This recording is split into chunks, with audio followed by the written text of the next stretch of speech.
네, 여호수아 6장 8절부터 10절 다 같이 읽도록 하겠습니다. 시작. 여호수아가 백성에게 이르기를 마침에 제사장 7은 양각 나팔 7을 잡고 여호와 앞에서 나아가며 나팔을 불고 여호와의 언약궤는 그 뒤를 따르며 그 무장한 자들은 나팔 부는 제사장들 앞에서 행진하며 후군은 궤 뒤를 따르고 제사장들은 나팔을 불며 행진하더라. 여호수아가 백성에게 명령하여 이르되 너희는 외치지 말며 너희 음성을 들리게 하지 말며 너희 입에서 아무 말도 내지 말라. 그리하다가 내가 너희에게 명령하여 외치라 하는 날에 외칠지니라 하고. 아멘. 우리가 너무나 잘 알고 있는 말씀인데 목사로서 부끄럽지만, 아니 목사로서가 아니라 이 말씀을 너무나 어릴 때부터 많이 듣고 가깝게 알고 있던 한 성도로서 부끄럽지만, 저는 이번에 여호수아서를 읽으면서 이 부분에 대해서 완전한 새로운 깨달음을 좀 얻었습니다.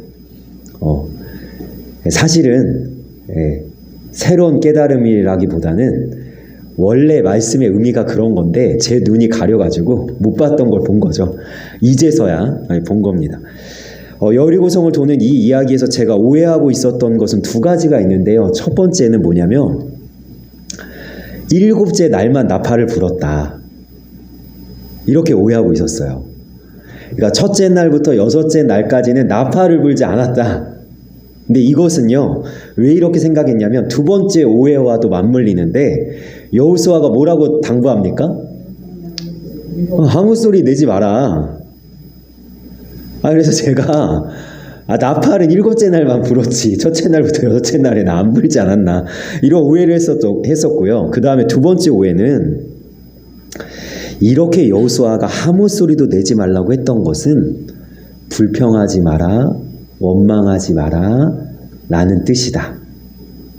이건 오해라기보다는 그런 뜻이 있죠. 그런데 제가 깊이 살펴보니까 그거보다 좀 더 깊은 의미가 있더라고요.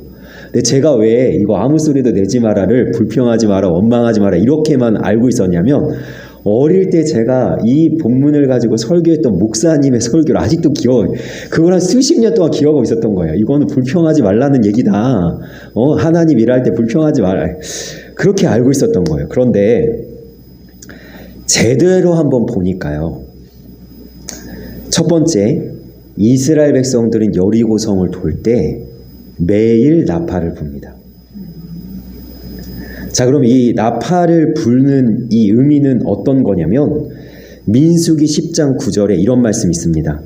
너희 땅에서 너희가 자기를 압박하는 대적을 치러 나갈 때에는 나팔을 크게 불지니 그리하면 너희 하나님 여호와가 너희를 기억하고 너희를 너희의 대적에게서 구원하시리라. 아멘. 그러니까 나팔 소리는 하나님 여호와로 기억하게 하고 대적들을 이기게 하는 하나님의 소리인 것입니다. 다시 한번 말씀드립니다. 나팔 소리는 하나님 여호와로 기억하게 하고 대적들을 이기게 하시는 누구의 소리라고요? 하나님의 소리라는 거예요. 여리고성이 무너졌던 7째 날뿐만 아니라 엿새 동안 매일 이 하나님의 소리인 나팔 소리가 여리고성 주위에 울려 퍼진 것입니다. 김성일 작가라는 분이 계시거든요. 아마 지금은 고인이 되셨을지도 모르겠어요. 이분이 아마 제가 알기로는 장로님으로 알고 있는데, 이분이 쓴 다가오는 소리라는 책이 있어요. 제가 중학교 때 이 책을 읽었는데요. 제가 이 책을 읽으면서 정말 깜짝 놀랐습니다. 왜 그랬냐면, 여리고성이 무너지는 이 장면이 성경에서는 한 장이죠. 여호수아 6장 한 장이죠. 그런데 이 한 장을 한 권의 장편 소설로 만드셨어요. 이분이 하나님의 감동으로. 근데 이 책을 읽는데 기가 막힌 거예요. 왜 기가 막히냐면 소설입니다. 네, 이분이 뭐 성경을 늘린 게 아니라 소설이에요. 근데 이 책을 제가 보는데 우리가 성경을 읽을 때는 누구의 관점에서만 보냐면 여리고성을 도는 이스라엘 백성들의 관점에서만 보잖아요.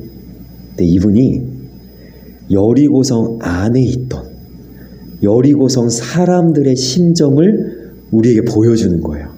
여러분 생각을 해보세요. 60만 명이 넘는 장정들이 이 여리고성을 도는데요. 하루에 한 번씩 도는데 무슨 소리만 들려요? 나팔 소리만 들려요. 나팔 소리만. 근데 여리고성이 엄청난 둘레거든요. 여러분 이중벽이기도 하지만 엄청난 둘레거든요. 반나절 정도 걸렸다고 이야기를 합니다. 물론 학자들마다 좀 다르지만 여러분 반나절 동안 장정들의 발소리, 나팔 소리가 울려 퍼질 때 여러분 보세요. 얼마나 공포스러웠겠습니까? 나팔은요, 군대를 모으고 군대에게 행진하라는 신호 중에 하나였어요. 그러니까 이 군대가 이스라엘 백성 군대가 도는데 언제 쳐들어올지 모르는 그 공포 속에서 나팔 소리가 길게 울려 퍼지는 동안 노심초사하면서 덜덜 떨고 있는 거예요. 그러니까 하나님의 소리, 이 소리가 여리고성의 균열을 만들어내고 사람들을 떨게 만들고 결국에는 견고했던 여리고성을 무너뜨렸다는 것입니다. 자, 우리는 하나님을 믿는 우리 성도들은 누구의 소리로 이기는 거예요? 하나님의 소리로 이기는 거예요. 그러면 이 관점에서 이 10절 말씀에 있는 여호수아의 당부를 한번 보면요. 아무 소리도 내지 말라는 것은 무슨 뜻일까요? 물론 불평하지 말라, 원망하지 말라는 의미도 있을 것이지만 결국 여리고성을 무너뜨린 것은 하나님의 소리라는 것을 볼 때 뭐 하지 말라? 니네들 소리를 섞지 말라. 하나님의 소리에 그 어떤 사람의 소리도 섞이지 않게 하라는 엄중한 명령임을 우리는 보게 됩니다. 자, 그래서 여호수아는요 이렇게 얘기하죠. 외치지 말며 음성을 들리게 하지 말며 아무 말도 내지 말라. 여러분 성경에서 3번은 뭐라고요? 3은 완전수죠. 완전히 숨죽여서 숨소리조차 내지 않을 정도로 사람의 작은 소리까지도 완전히 들리게 하지 않는 상태로, 아무 소리 내지 않는 상태로 여리고성을 돌라는 거예요. 그럼 누구 소리만 지금 들리는 거예요? 하나님의 소리만. 우리를 이기게 하시는 것은 하나님의 소리입니다. 문제는 그런데 우리는 자꾸만 나 자신의 소리를 내고 싶어 한다는 것이죠. 하나님의 소리만 내야 할 우리가 은근히 내 소리를 섞어서 하나님의 소리인 양 떠들어대고 있지는 않은지 돌아봐야 된다는 거예요. 아주 오래전의 이야기입니다. 제가 우리 사모와 함께 기도원에 올라간 적이 있어요. 20대 초반이거든요. 제가 20대 초반이라는 것을 좀 감안하고 들어주시면 좋겠습니다. 제가 철이 없었습니다. 그때는. 제가 어떤 상태였냐면 교육전도사로 1년 7개월 동안 사역을 하다가 부득이하게 제가 사역을 내려놓게 되고 사역지를 구하지 못해서 이렇게 좀 쉬고 있는, 사역을 쉬고 있는 그런 상태였어요. 근데 저에게 가장 큰 열망은 이렇게 하나님의 말씀을 전하는 거거든요. 제가 말씀을 전하지 못하니까 제가 여러 번 예를 들었었습니다. 그 집 앞에 있던 조금 규모 있던 교회의 지하 2층의 기도실에 내려가서 그 좁은 방 안에서 수천 명, 수만 명 앉혀놓고 설교하는 것처럼 설교하고, 집에서 방문을 닫아놓고 침대 위에 올라가서 또 수많은 성도들 앉혀놓고 설교하는 것처럼 설교하고 막 그런 때였어요. 그러니까 제가 설교하고 싶어갖고 막 안달이나 막 열망에 사로잡혔던 그런 20대 초반에 그런 청년이 기도원에 올라갔어요. 기도 제목이 있었겠죠. 간절히 기도해야 될 기도 제목. 근데 강사 목사님이 전해주신 하나님의 말씀을 이제 들어야 되잖아요. 근데 강사 목사님이 딱 설교단에 서서 1시간 넘는 설교를 하는데 여러분 제 마음은 어떤 마음이겠어요? 당신이 지금 서 있는 강단은 보통 강단이 아니다. 당신이 지금 설교할 수 있는 기회는 보통 기회가 아니다. 내가 얼마나 그 하나님의 말씀을 전할 기회를 얻기 위해서 내 열망하고 있는지 아냐. 그런데 이 강사 목사님이 그 귀한 설교의 자리에 하나님의 소리만 전해줘야 될 그 설교 자리에 뭐 하고 있냐면 하나님의 말씀은 하나도 안 전해요. 본문을 도대체 왜 읽었는지 모르겠어요. 자기 자랑을 하고 있는 거예요. 1시간 넘게. 저는 부교육자 때도 그렇지만 이 하나님의 은혜에 대한 갈망이 너무나 커가지고 항상 맨 앞자리에 앉았거든요. 여러분 부교육자는 맨 앞자리에 거의 못 앉습니다. 근데 특별한 은혜를 받아가지고 저는 늘 맨 앞자리에 앉아서 가장 아멘을 크게 하는 그런 사람이었기 때문에 기도원에 가서도 사모와 함께 앞쪽에 앉아 있었어요. 근데 도저히 이제 앉아 있을 수가 없는 거예요. 제가 일어났습니다. 벌떡. 그리고 뒤로 딱 돌았어요. 뭐 하려고 지금 일어났어요? 나가려고요. 당신이 설교단에 선 것은 하나님의 소리만 전해주려고 선 거지. 사람 소리를 전하려고 당신을 세운 게 아니야. 나는 그 설교할 단 한 번의 기회를 얻게 해달라고 하나님 앞에 얼마나 기도하는데. 그리고 딱 뒤돌아서서 이제 발걸음을 옮기려고 하는 순간 우리 사모가 저의 팔목을 딱 잡았습니다. 저도 아무 말도 하지 않았고요. 저희 사모도 아무 말도 하지 않았어요. 그러나 손목을 잡은 그 손에서 말이 들려지는 거예요. 어떤 말이냐면 당신도 나중에 설교단에 설 설교자일 텐데 이렇게 나가면 되겠어? 하나님이 그럼에도 겸허하게 겸비하게 당신의 자리에 있는 걸 원하셔. 이 느껴지는 거예요. 그래서 제가 다시 앉았지만 여러분 저의 불만은 여전히 어쩔 수가 없어서 말씀 시간이 끝날 때까지 입이 이만큼 튀어나와 있었어요. 그리고 아마 제가 내뿜는 연기로 막 제 머리에서 막 김이 펄펄 나오고 있었을 거예요. 막 열이 받아가지고 막.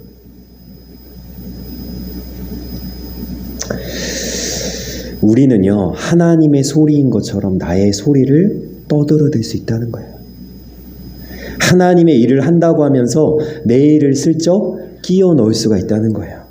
하나님을 섬기라고 소리치면서 은근히 나를 섬기라고 부추길 수도 있다는 거예요. 이런 나의 소리를 완전히 잠재워야 하나님의 소리가 역사한다는 거죠. 그럼 박인경 사모님이라는 분이 얼마 전에 사모 면허라는 책을 내셨어요. 제가 그 책을 이렇게 읽었는데요. 이 사모님 좀 특별한 하나님의 부르심과 그런 사명을 감당하신 분인데 아들을 먼저 하늘나라에 보내고요. 10수년 전에 비교적 젊은 나이에 목사인 남편을 또 하늘나라에 먼저 보냅니다.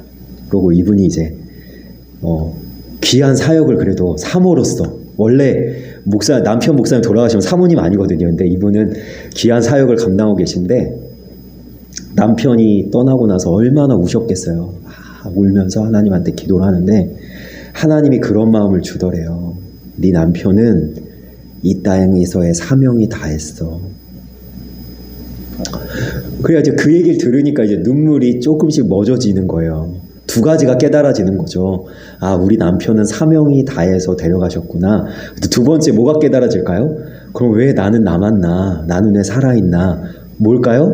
사명이 있기 때문이에요. 그러면 자기의 사명이 있잖아요. 그래서 하나님한테 기도를 했어요. 뭘 기도했냐면 한국교회 이게 사명을 달라고 기도했는데 하나님 뭐라 그러냐면 너는 한국교회를 살려야 돼 이랬대요. 그래서 내가 한국교회를 어떻게 살립니까? 하나님한테 되물은 거죠. 그래서 하나님이 또 물어보시더래요. 인경아, 한국교회가 살려면 누가 살아야 되니? 목사요. 목사가 살려면 누가 살아야 되니? 사모요. 사모가 살려면 어떤 게 살아야 될까? 가정이요.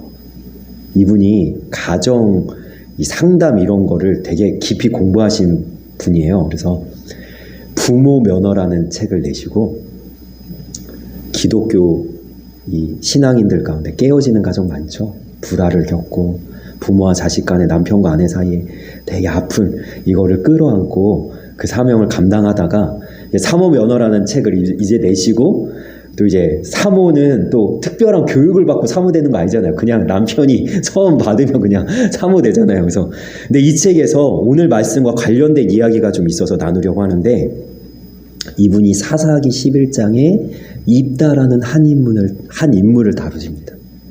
근데 입다는 어떤 인물이냐면 길르앗이라는 자기 아버지가 기생에 의해서 태어난 아들이에요. 자기 본처에서 태어난 아들들이 너는 어머니가 다르잖아. 네 어머니는 기생이지. 그러고 내쫓았어요. 그러니까 얼마나 상처가 있었겠어요. 그런데 또 입다는요 특이하게요 주먹을 좀 쓸 줄 알았나 봐요.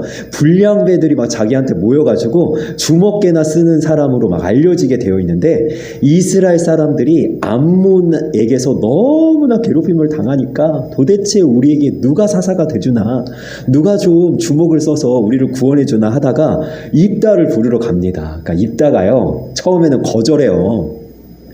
당신들이 나를 기생에서 태어났다고 버리고 이제 와서 발등에 불이 떨어졌다고 나를 찾으러 오냐. 그러니까 이제 이스라엘에서는 어떻게 하냐면 우리를 구원해 주면, 이번만 이겨주면 우두머리로 삼아주겠다 라고 있다가 옵니다. 하나님한테 기도도 해요. 그런데 문제는 입다가 하나님한테 이상한 서원을 하나 합니다.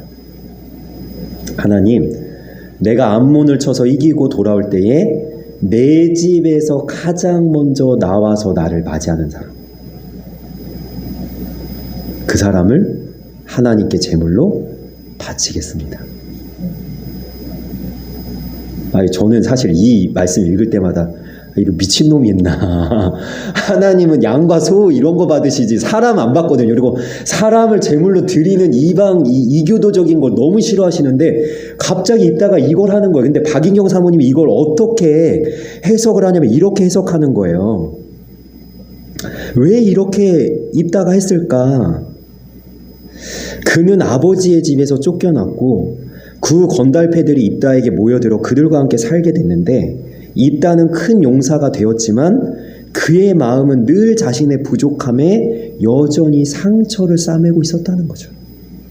입다는 하나님의 뜻에 순종하는 것만으로는 부족하다고 생각했는지 자신의 서원을 더하는 것으로 승리의 세기를 박아 자신을 드러내려 한 것이라는 거예요. 그러나 하나님은 그분의 능력 위에 입다의 서원을 보태서 역사를 이루시는 분이 아닙니다. 하나님은 우리의 순종으로 하나님의 역사를 이루어 가시는 분입니다.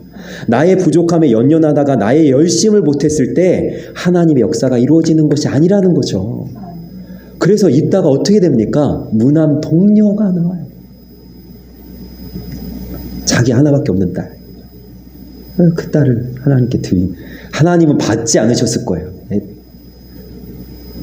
그러니까 입다가요 하나님만이면 되는데, 하나님만 함께 하시고 역사하시면 되는데, 하나님만 이 전쟁에서, 전쟁은 누구에게 달린 것이니? 하나님께 달린 것이니. 그런데 내 것을 보태니까.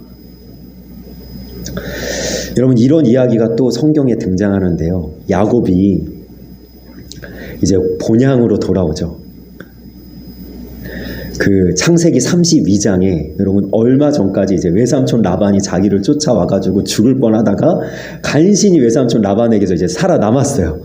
그리고 이제 마지막 관문 누굽니까? 20년 전에 나를 죽이려고 했던 형. 그런데 여러분 32장이 어떻게 시작되는지 아세요? 야곱이 눈을 들어 보니 하나님의 군대가 있더라. 그래서 야곱이 하나님의 군대를 보고 마나임이라고 하더라. 하나님의 군대라. 여러분 야곱이 얼마나 두려웠는지 겁을 내고 있는 것을 아시고 하나님께서 어떻게 하셨냐면 야곱에 앞서서 하나님의 군대를 보내주셨다니까요. 내가 너를 보호한다. 내가 너와 함께한다. 그러면서 하나님의 사자를 보내주셨어요. 여러분, 이 놀라운 것이 뭐냐면요, 야곱이 마하나임이라고 했던 하나님의 군대, 이 마하나임의 뜻이 뭐냐면 히브리어로 두 진영이란 뜻입니다. 하나님의 사자를 보내셨죠. 천사들이에요. 그런데 하나님이 두 진영으로 보내셨어요. 무슨 뜻입니까? 앞에서도 너를 지키고 뒤에서도 너를 지키니 너를 내가 감싸나 전우를 두르면서 완벽하게 지키니 두려워하지 마라. 이런 의미라는 거죠. 그런데 야곱은요, 두려워하지 말아야 되는데, 하나님만 신뢰하고 하나님만 믿어야 되는데 어떤 마음을 가집니까? 두려운 거예요. 걱정되는 거예요. 특별히 에서가 400명이라 되는 인원을 지금 말 끌고 막 달려오고 있다는 걸 듣고 어떻게 합니까? 하나님이 사자를 보냈는데 야곱이 에서한테 사자를 보냅니다. 자기의 양떼 중에 얼마를 취해서 선물로 먼저 첫 번째 하인을 보내. 형의 마음을 풀까? 두 번째 하인을 또 불러다가 또 선물을 보내. 하나님이 사자를 보내서 자기가 사자를 보내요.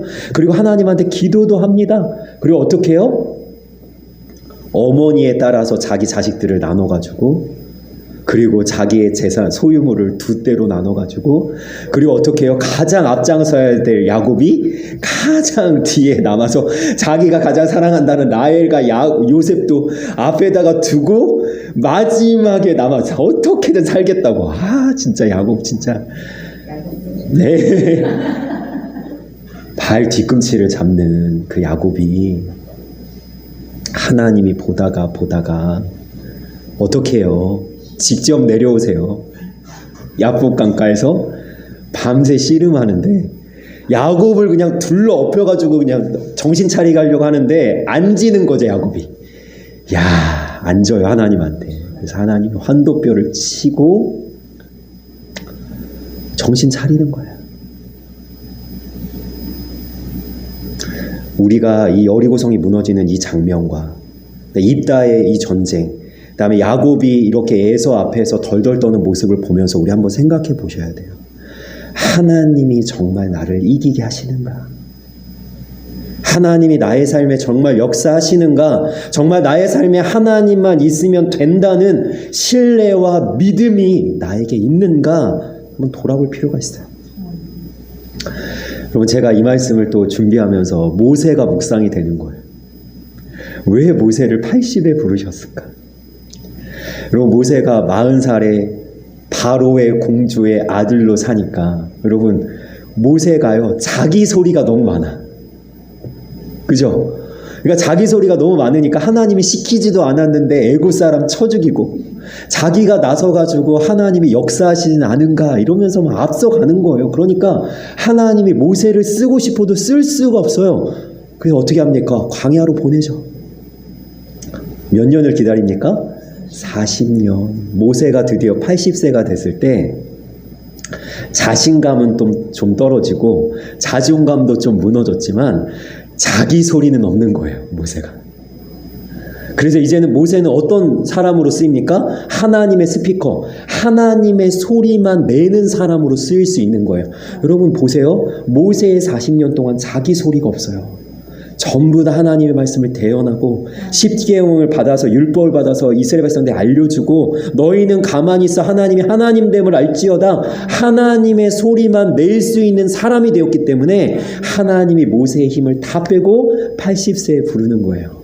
여러분, 우리가, 저는 소망해요. 저 자신도 마찬가지고 우리 성도님들도 다 마찬가지고 하나님 앞에 귀하게 쓰임받는 하나님의 사람이 되길 원하는데, 하나님이 우리를 쓰시려고 할 때 어떤 사람이 되어야 되냐면 내 소리가 사라진 사람, 외치지 말며 들리게 하지 말며 아무 소리도 내지 않는, 누구의 소리만 들릴 수 있는? 하나님의 나팔 소리만 들리게 할 수 있는. 여러분 생각해 보세요. 여리고성을 첫째 날부터 여섯째 날까지 돌 때 만약에 사람의 소리가 섞였다면, 이스라엘 백성들 중에 만약에 외치지 말라 그랬는데 외치고, 불평하지 말라 했는데 불평하고, 소리 내지 말라 했는데 소리 내는 사람이 있었다면 여러분 어떤 일이 벌어졌을까요? 여리고성이 무너지는데 상당한 어려움이 있을 수도 있어요. 왜? 하나님의 소리로만 무너져야 돼, 여리고성이. 제가 오늘 황진희, 이름이 참 독특하시죠? 황진희라는 성형외과 한 그 의사 선생님, 여자 의사 선생님의 간증을 좀 듣게 됐는데요. 이분은 진짜 대단하세요. 왜 대단하냐면 이제 이분이 전공을 한 것은 뭐냐면 유방암 수술을 전공을 했다가 이분이 이제 유방암 수술만으로는 안 되는 거예요. 왜냐면 이 사람들이 자존감이 다 무너져요. 왜냐면 한쪽이 없잖아요. 한쪽과 한쪽이 다르니까 굉장히 어려움을 겪으니까 수영장도 못 가고 여자 목욕탕도 못 가고 이러니까 이분이 연구를 하다가 이제 아주 가슴을 예쁘게 보형해 주는 것까지 이제 아주 전문적으로 이제 터득을 합니다. 그런데 이분이요, 여기서 멈춘 게 아니에요. 보형을 잘 해가지고 양쪽 가슴 비슷하게 만들어 놔도 수영장을 못 가요. 목욕탕을 못 가요. 왜냐면 이 유두의 모양이 완전하지가 않은 거예요. 시간이 지나면 흐려지고 색깔도 똑같지가 않고 누가 봐도 이상하고 이러니까 이분이요, 문신을 배워요. 완벽하게 양쪽이 똑같은, 정말 반영구적으로 시간이 지나도 흐려지지 않게 이렇게 배워가지고 무슨 의사가 거기 와가지고 배우고 있나 싶어가지고 막 사람들이 이상하게 보는데, 그거를 전문적으로 배워가지고 이제는 병원을 개원을 하려고 할 때 하나님이 이분한테 유방암을 주십니다. 그 의사를 내려놔요. 그리고 갑상선암까지 와가지고요, 꼼짝없이 7년을 의사 생활을 쉽니다. 그러니까 얼마나 하나님이 원망돼요. 자기가 이 터득한 이 전문적인 이걸 가지고 개원을 해가지고 많은 수많은 상처받고 아프고 이런 사람들을 자기가 품기 위해 가지고 딱 이제 시작하면 되겠다 싶은데 하나님이 자기를 딱 거기서 무너뜨리신 거잖아요. 그래가지고 7년째 되던 어느 날 이제 구역 모임이죠. 믿음의 사람들이 모여가지고 다 모임을 갔는데 그 모임 가운데 있는 한 의사가 기도 제목을 얘기하는데 뭐라고 얘기했냐면, 자기가 이제 전공을 했던 것 이외에도 일주일에 한 번씩 선배를 찾아가서 새로운 전문 기술을 또 배우고 있다. 자기에게 의사로서의 탁월함을 주게 해달라고 기도해달라고 부탁을 하는데, 이분이, 이 황진이, 이 성형외과 이분이 마음이 상한 거예요. 탁월함? 나만큼 탁월한 의사가 어디 있는데.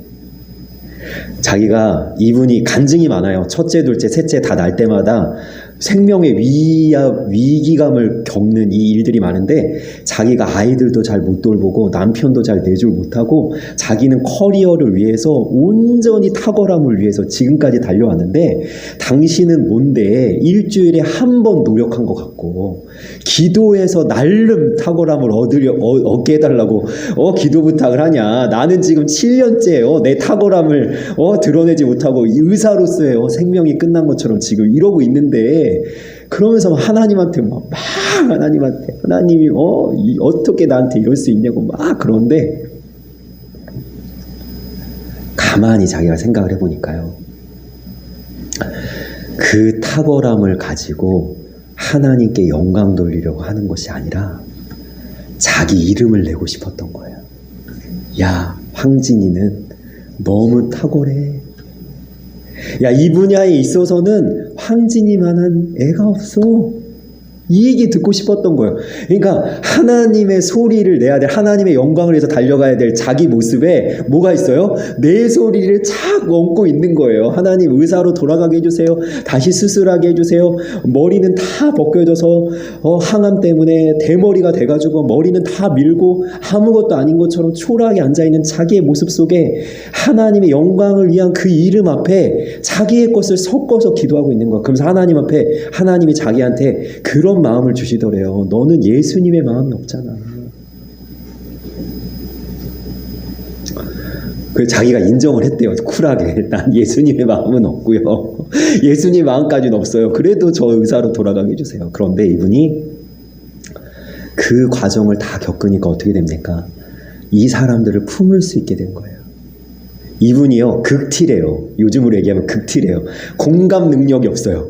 그러니까 유방암 이 수술을 받으러 오는 사람이 와도 어때요? 마음이 아프거나 어떡합니까? 이가 아니라 빨리 수술해가지고 암세포 떼내고 보형물 빨리 해놓고 그 다음에 문신까지 해가지고 완벽하게 일상생활로 돌아가게 하는 것만 문제 해결만 바라본 거예요. 공감이 안 돼. 근데 이분이 간증을 얘기하면서 우시더라고요. 이제 내가 공감할 수 있게 됐습니다. 우리가 정말 저도요, 매일 기도하는 게 저 하나님 영광에서 살겠습니다. 저 주님의 이름을 위해서 내 생명도 아낌없이 내어주고 싶습니다. 정말 하나님 순교의 기회가 있다면 제가 그 기회까지도 하나님 제가 받을 수 있으면 좋겠습니다. 이런 마음으로 기도하면서도요, 늘 저도 이 황진이 이 성형외과 이 의사분처럼 저도 제 안의 것이 자꾸만 제 욕망이 올라오는 거예요. 자꾸만 외치지 말라, 소리내지 말라, 음성을 들리게 하지 말라 이러는데 자꾸만 내 음성을 들리게 하나님. 그래서 이 말씀을 준비하고 전하면서 저도 한번 저 자신을 돌아보는 거예요. 그리고 이 말씀을 나누는 이 순간에 우리 성도님들 한번 자기 자신을 돌아봤으면 좋겠어요. 내가 지금 하고 있는 이 삶의 목적이 정말 하나님의 영광을 위해서만인가?